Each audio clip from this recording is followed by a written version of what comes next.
আজি গুৱাহাটীৰ পৰা অহা নামনিমোৱা নৰ্থ ইষ্ট এক্সপ্ৰেছত অঘটন ভুৱা প্ৰলোভনেৰে লৈ আহিছিল এগৰাকী যুৱতীক। জানিব পৰা মতে যুৱতীগৰাকী গুৱাহাটীত এটা প্ৰতিষ্ঠানত কৰ্মৰত। এজন যুৱকে গুৱাহাটী জালুকবাৰীৰ উৰণীয়া সেতুৰ তলৰ পৰা যুৱতীগৰাকীক ফুচলাই দিল্লীলৈ লৈ যাবলৈ লওঁতেই RPFৰ নেতৃত্বত এটা দলে যুৱতীগৰাকীক উদ্ধাৰ কৰে। বৰপেটা ৰোডত চলি থকা ৰেলৰ পৰা উদ্ধাৰ কৰে যুৱতীগৰাকীক। যুৱতীগৰাকীয়ে কোৱা অনুসৰি দিল্লীত কোঠা চাফ চিকুণৰ কাম দিম বুলি বিক্ৰী কৰিবৰ বাবে লৈ যোৱা হৈছিল যুৱতীগৰাকীক। বৰপেটা ৰোডৰ পৰা পুৰণ দেউৰীৰ ৰিপৰ্ট, অৰুণোদয় আছাম।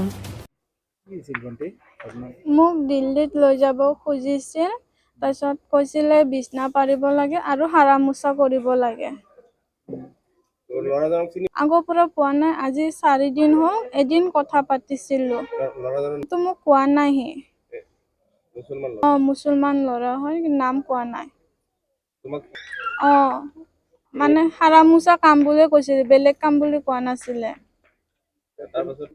এতিয়া গম পাইছো যে মোক বিক্ৰী কৰিব ওলাইছে। দিল্লী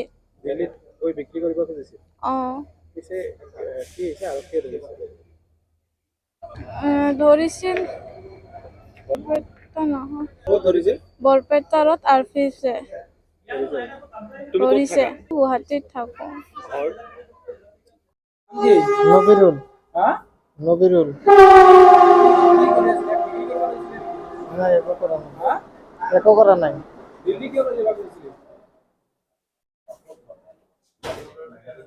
তোমাৰ নামটো কি? তোমাৰ নামটো কি? নৰ্থ ইষ্ট এক্সপ্ৰেছত আমাৰ RPF ৰেলৱে প্ৰটেকশ্যন ফ'ৰ্চে এজন ল'ৰাৰ সৈতে এজনী যুৱতীক উদ্ধাৰ কৰে আৰু আমি জানিব পৰা মতে ল'ৰাজন আছিল আমাৰ ধুবুৰীৰ আৰু ছোৱালীজনী বৰপেটা জিলাৰ। তাই কৰ্মৰত অৱস্থাত গুৱাহাটীত আছিল আৰু এই যুৱকজনে আমাৰ এই গুৱাহাটী জালুকবাৰী যিটো আপোনাৰ হাইৱে এই ফ্লাইঅভাৰ আছে, ফ্লাইঅভাৰৰ তলৰ পৰা এই ছোৱালীজনীক ফুচলাইৰ প্ৰলোভনেৰে দিল্লীলৈ লৈ যাব খুজিছিল আৰু RPFৰ জৰিয়তে এই ছোৱালীজনী আজি উদ্ধাৰ হয়। আৰু বৰপেটা ৰোডৰ মানে ৰানিং ট্ৰেইনত আছিল এইটো ৰেলৱে প্ৰটেকশ্যন ফ'ৰ্চৰ যিটো মানে এস্কৰ্ট পাৰ্টি থাকে, তেওঁলোকে ছোৱালীজনীক উদ্ধাৰ কৰিছে। ট্ৰেইনত উদ্ধাৰ কৰিছে। এইটো আপোনাৰ নামনিমোৱা নৰ্থ ইষ্ট এক্সপ্ৰেছ।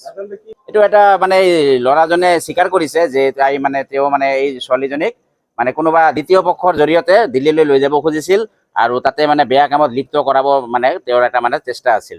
আৰু এইটো মানে মই ক'ব খোজো যে এইটো যে আমাৰ দেশত যে বা গোটেই ৰাজ্যত আজি মানে যিটো চৰ্চিত বিষয় হৈ আছে নাৰী সৰবৰাহকাৰী চক্ৰ, এই যুৱকজন এই নাৰী সৰবৰাহকাৰী চক্ৰৰ লগত জড়িত হৈ আছে। ল'ৰাজন এতিয়া বৰ্তমান আমাৰ GRPত আছে, বৰপেটা ৰোড ৰেল আৰক্ষীত তাতে, আৰু হয়তো গুৱাহাটীলৈকে এইটো মানে ট্ৰেন্সফাৰ কৰা হ'ব। ছোৱালীজনীৰ বয়স আমি জানিব পৰা নাই, তথাপি আমাৰ মানে এটা আশংকা হৈছে যে এই সহজ সৰল যিবিলাক ছোৱালী আছে, গাঁৱলীয়া ছোৱালী, মানুহৰ ঘৰত কাম বন কৰে, এই ছোৱালীসকলক মানে এনেকৈ প্ৰলোভনেৰে দিল্লী তথা আমাৰ বহিৰাজ্যত এটা দুষ্টচক্ৰ সক্ৰিয় হৈ আছে পূৰ্বৰে পৰা, আৰু ইহঁতৰ এজেণ্টবিলাক আমাৰ অসমত আছে। এইটো পূৰ্বৰে পৰা চলি আছে। আমি ইয়াৰ পূৰ্বেও বহুত এনেধৰণে ধৰিছোঁ আমি ৰেল আৰক্ষীৰ জৰিয়তে। তো এই শাস্তি পাব লাগে। এই ধুবুৰী চলন্ত ট্ৰেইনত গুৱাহাটী এৰি দিয়াৰ পাছত মানে কামাখ্যা ষ্টেচন, বৰপেটা ৰোড ষ্টেচনত মানে চমজাই দিছে RPFে। আৰু আমি ৰেল আৰক্ষীক মানে বিশেষকৈ RPFক ধন্যবাদ জনাইছোঁ এই প্ৰচেষ্টাৰ কাৰণে। আৰু এই কাৰণে আজি ছোৱালীজনীৰ জীৱন উদ্ধাৰ হ'ল। ছোৱালীজনীৰ ঘৰ বৰপেটা জিলাত, গুৱাহাটীত কৰ্মৰত অৱস্থাত আছিল, আৰু যুৱকজন হ'ল ধুবুৰী। প্ৰেম বুলি কেনেকৈ ক'ব? এইটো 4 দিন হ'ল চিনাকি মাত্ৰ। 4 দিনৰ চিনাকিত প্ৰেম হ'ব নোৱাৰে। এইটো প্ৰলোভনেৰে, মিছা প্ৰলোভনেৰে বিভিন্ন ধৰণৰ এইটো এটা মানে দুষ্টচক্ৰ তেওঁলোকে এনেকৈ সদায় সৰবৰাহ কৰি আছে অসমৰ পৰা সহজ সৰল ছোৱালী। আৰু এইটো কাৰণে আমি সকলো আহ্বান জনাইছোঁ যে যিসকল ঘৰৰ ছোৱালী গুৱাহাটী বা ডাঙৰ ডাঙৰ চহৰত কৰ্মৰত অৱস্থাত আছে, এই ছোৱালীসকলে কি কৰি আছে, কি কৰা নাই, কাৰ লগত ঘূৰি আছে, এই সকলো বস্তু মানে খবৰ ল'ব লাগে ছোৱালীসকলৰ। মোৰ নাম নবিৰুল ইছলাম, ধুবুৰীৰ হয়। এই মানে যুৱকজনৰ লগত যিটো আধাৰ কাৰ্ড আছে তাৰে পোৱা মতে আমি এইখিনি জানিব পাৰিছোঁ। ছোৱালীজনী আমাৰ হিন্দু সম্প্ৰদায়ৰ আৰু ল'ৰাজনটো মুছলমান সম্প্ৰদায়ৰ হয়। নাই, চৰকাৰেতো প্ৰচেষ্টা চলাই আছে, কিন্তু আমি ৰাইজেও সজাগ হ'ব লাগে। বিভিন্ন ধৰণে বিভিন্ন কাম চলি আছে, কিন্তু আমি ৰাইজে সজাগ হ'ব লাগে। দুষ্টচক্ৰবিলাক মানে সজাগ হৈ মানে এটা মানে সজাগ হৈ আছে সিহঁতক মানে সমূলে উৎখাত কৰিব লাগে। আৰু এই নাৰী সৰবৰাহ চক্ৰ এইটো পূৰ্বৰে পৰা অসমত সক্ৰিয়।